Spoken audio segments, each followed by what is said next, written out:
તો hello good morning YouTube family અને જય શ્રી કૃષ્ણ. તો કેમ છો તમે બધા મજામાં તો છો અને હું પણ મજામાં છું. તો તમને એમ થતું છે કે અત્યારના પૂરમાં હવારમાં ક્યાં રાજેશભાઈ આઈસરમાં બેઠા છે, ક્યાં જતા છે? નહીં, તો આપણે ફાઇનલી જઈએ છીએ મુંબઈ અને આપણે જવાનું છે રોરો ફેરી સર્વિસમાં. તો આપણે ઘોઘા આવી ગયા છીએ અને અહીંથી હવે હમણાં નીકળવાનું છે. રોરોમાં ગાડી ચડાવી દેવું. તો આપણે જો ગાડી તો રોરોમાં ચડાવી દીધી અને અમારે જો યોગેશભાઈ, ભાવેશભાઈ અને શૈલેષભાઈ આ બધા રોરોમાં ચડી ગયા. અને હવે અમારે જ્યાં હોવાનું છે ત્યાં જઈને આ ટિકિટો છે, જે અમારે 2 ટિકિટો અમારે અંદર બેસવાની છે અને 2 ટિકિટ અમારે નાસ્તાની છે. તો અમે જો જ્યાં આપણે સુવાનું છે ત્યાં ભાગ્યા અને આપણે જો ધીમે ધીમે પાછા હાલ્યા જાય, કેમ કે આપણે બ્લોગ બનાવવાનો એટલે ઈવડાથી થોડુંક આઘું રહેવું પડે અને થોડુંક દૂરથી શૂટિંગ બૂટિંગ કરી લઈએ તો સારું રહે એમ. તો હવે અહીંથી જો અત્યારે તો અંધારું છે હજી બહુ બધું, પણ વાંધો નહીં, હમણાં અંજવાળું થઈ જાય કેમ કે અત્યારે 4:30 તો થઈ ગયા સવારના. તો અત્યારે જો સવારના 7 વાગ્યા છે ને આપણે જો અત્યારે અંજવાળું થઈ ગયું અને દિવસનો ટાઈમ છે અને અત્યારમાં જોઈ લો આમ તમે રોરોમાં જો બધું આમ ફ્રેશ વાતાવરણ છે અને આજુબાજુમાં એટલે બધા પેસેન્જર આવેલા જાય છે અને આપણે અહીંયા ઊભા હતા સાઈડમાં. તો મેં કીધું હાલો આપણે એક વિડીયો પાછો બનાવી લઈએ. યોગેશભાઈ ભાવેશભાઈ બી દરિયામાં નિરીક્ષણ કરે છે કે રોરો કઈ બાજુ હાલશે તો ક્યાં હાલશે. તો ફેમિલી અત્યારમાં અહીંયા રોરોમાંથી આ જે કંઈક દિવસ નીકળતો એનો નજારો જ કંઈક અલગ હતો. આવું તો આપણે દરિયામાંથી પહેલી વાર જોવાનું આપણને આમ કહેવાય ને કે મોકો મળ્યો હતો તો એકદમ જોરદારના દેખાતું હતું. તો મેં વિચાર કર્યો કે હાલો એક વિડીયો પાછો બનાવી લઈએ. આમ તમે એક વાર જુઓ કેવું આ પાણીમાં એની ચમક અલગ લાગે કે આમ બધું દિવસ પહેલી વાર આપણે તો જોયું હોય એટલે આપણને તેમ થાય કે ભાઈ હાલો એક બ્લોગ બનાવી લેવો છે. તો આ બાજુ તો જો અત્યારે તો રોરો ને બોરો બધું જે એન્જિન ચાલુ થઈ ગયું છે, કે હાલવાનું ચાલુ નથી થયું, પણ તોય ત્યાં મેં જો બહાર ઊભા હતા નિદાન કરતા હતા બધું. તો અહીંયા વિડીયો પાછો બનાવી લીધો અને અમારા ભાવેશભાઈ ને યોગેશભાઈ હવે તો કંટાળા છે કે વાહ હાલા તો સારું, તો એ વાટે જ છે હાલવાની. તો હું તમને લાઈવ દેખાડી દઉં કે દિવસ કઈ રીતના ઉગે, કેવી આમ એનું જો આમ લુક જ કંઈક અલગ છે. તો તમે આમ કન્ટિન્યુ હું તમને બતાવું કઈ રીતના દિવસ ઉગે છે.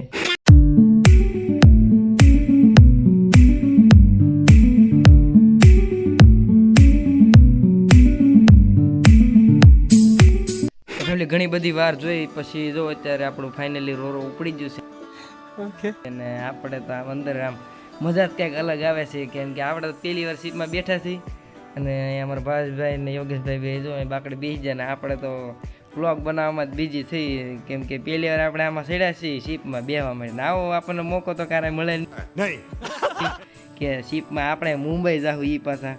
તો આપણે તો ફૂલ ફોર્મમાં થઈએ, સારે બધું ડોચ્યા કરતા જાય ને આમ વ્લોગમાં જોતા જાય ને આમ જો બધું માણા ગાંડું થઈ ગયું. મારી જેમ પહેલી વાર આવેલું હોય એ બધા માથે છે ને જે રોજ આવતા હોય એ બધા હેઠે ઊભા છે. તો માથે ઘણી વાર રેખડા પછી કાંઈ આપણને ના માથે મજા આવી નહીં, કેમ કે આપણે સાદા માણા આપણને માથે બહુ મજા ન આવે. આપણે તો અહીં હેઠે ખૂણામાં સકાયું અમારી મંડળી અને એમ પછી ફાંકા ચાલુ કર્યા બધી રીતના ને બેસી જાય ખૂણામાં. એમ કે ના પડે એટલી વાર છે, કેમ કે આપણે પૈસા આજ તો ફૂલ વસૂલ જ કરી નાખવાની. તમારે જો શૈલેષભાઈની વાતો કરતા હતી પછી આપણે થોડો કંટાળો થાય આપણે માથે થઈને પાછા અહીંયા સાઈડમાં જઈએ. આપણે જો ફોન બોન પડી જાય ને તો આ પાછો રોરો ફેરીની સર્વિસ આપણને મોંઘી પડશે અને આ ભાડું તો ઠીક, પણ હવે આપણો ફોન પહેલાં અંદર વયો જાય ને તો પછી બેસવાની મજા બધી વહી જાય. એટલે આપણે થોડાક સાઈડમાં રહી અને શૂટિંગ બૂટિંગ કરી લઈએ. અત્યારે જો દી આવી જશે માથા ઉપર અને આપણે અત્યારે તો આ સાઈડમાં વ્યૂ બધું તમને દેખાડું. આના પાણીના અડસેલા જો આવા કંઈક આવે છે, હાલતું નથી બહુ, ચાલી હાલે બહુ. તો ભાઈ અમે જે રોરોમાં જતા એ રોરો થવા નાનું જ લાગતું, કેમ કે સામે આપણને બીજું નવું રોરો મળે.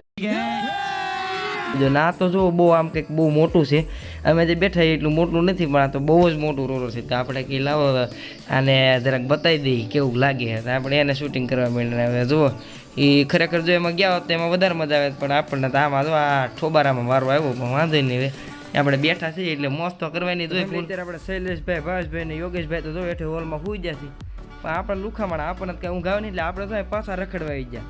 પણ આ શીપમાં આપણે આવ્યા તો એક નવી લાગી કે અહીંયાથી આપણા લોક લાડી લેવાય. જિગ્નેશભાઈના ગીત તો તમને કહું અહીંયા વાગતા અને જિગ્નેશભાઈ વાગતા એટલે આપણને તમને ખબર છે ને મોજ આવી જાય. તો હું તમને જો એના ગીત સંભળાવું કે શીપમાં એના ગીત કેવા હાલે.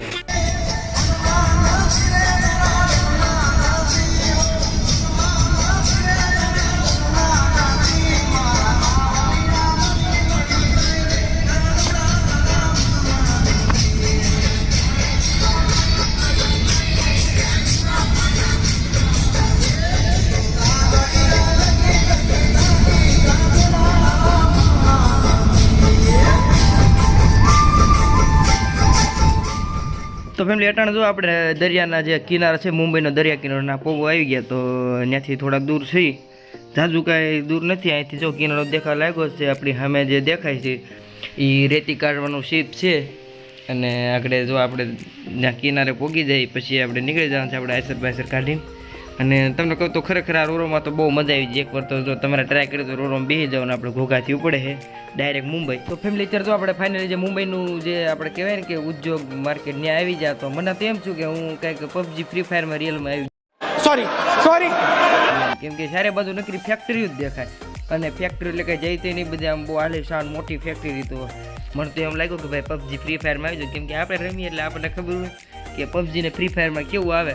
તો મેં કીધું હાલો આનો વિડીયો બનાવી લીધી. તો આપણે વિડીયો બનાવી લીધો. તો બસ આજના વિડીયોમાં એટલું. જો તમને આ વિડીયો ગમે તો વિડીયોને લાઇક કરી દેજો, અને ચેનલ પર નવા હોય તો ચેનલને સબસ્ક્રાઈબ કરી દેજો, અને આવા નવા બ્લોગ અમારા જોતા રહેજો. તો બસ આજના બ્લોગમાં એટલું જ. મળીએ કાલે પાછા એક નવા બ્લોગમાં. ત્યાં સુધી બાય.